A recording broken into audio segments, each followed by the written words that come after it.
The woman was stunned to see her rich husband, dead 5 years, had returned looking like a rube.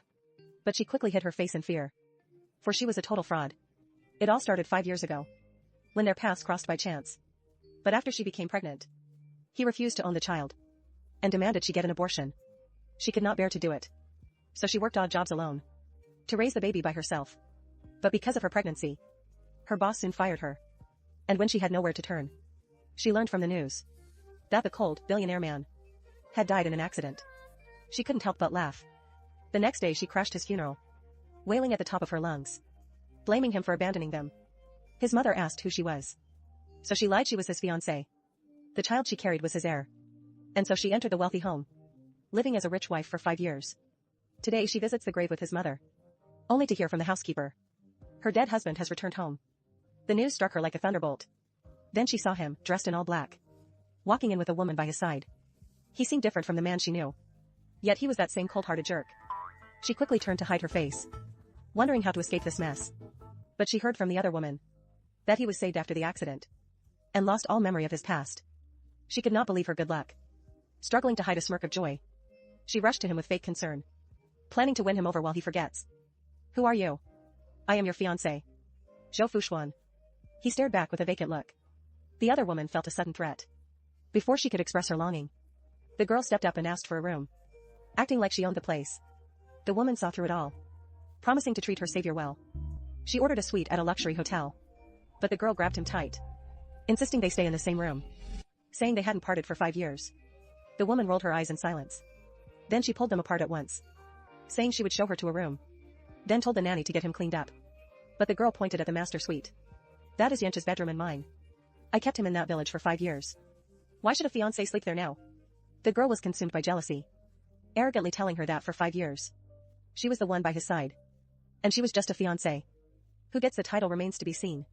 Yet the woman remained quite calm, saying he is the father of her child. Blood bonds run deeper than mere favors. The girl gritted her teeth in rage. He emerged with a brand new look. His dashing style left her dazed. The woman watched her drooling there, determined to speed up the chase. She wore a loose robe that night to rekindle his faded past. Yet he remained cold and sharp, claiming he knew every inch here, but had no memory of his fiancée. Facing this lethal line of fire, she had a plan well prepared. She claimed that loving him so deep made the memory fade away. She pulled out forged photos then, spinning him a tangled web, making up a tale that rang so true. But he remained unmoved still. She knew she had to back off. Acting hurt, she vowed to hold back. Yet he ordered a probe into her lies. When the morning light broke through, she prepared him a perfect meal. About to take her seat, the girl pulled her away fast, claiming the spot beside him for 5 years. She stepped aside for the girl gracefully. The girl felt so smug about it. But as she sat, a loud fart ripped. "Who did that?" "My apologies. Perhaps the child was being naughty." "You." "Enough. Sit down." Just then a young boy walked in. He caught the man's eyes instantly. He gently took off the boy's mask, seeing eyes so much like his own. The man's heart softened right away. He started to believe that she really was his true fiancée. Right then his assistant arrived, saying the probe he had ordered had finally yielded results. So he followed him out to talk, learning her story was all true. He finally trusted her fully. Yet she had prepped for every turn, picking clothes for him, feigning ease.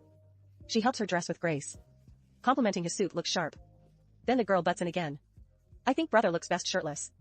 Which sister stares at her own brother. "You know nothing at all. For the 5 years we lived together, he never wore a single shirt." She feigns a jealous act. He rushes to explain himself. It was because he had to sail. That is why he stayed shirtless. She is shocked he would explain. She swoons into his arms coyly. The girl is fuming at her failure, claiming she brought no clothes. She storms into her dressing room, reaching for the finest gown. Suddenly he stops her path. He forbids her to wear her clothes. If she wants a brand new dress, her girlfriend can go buy her one. With her scheme falling apart, they grow even closer.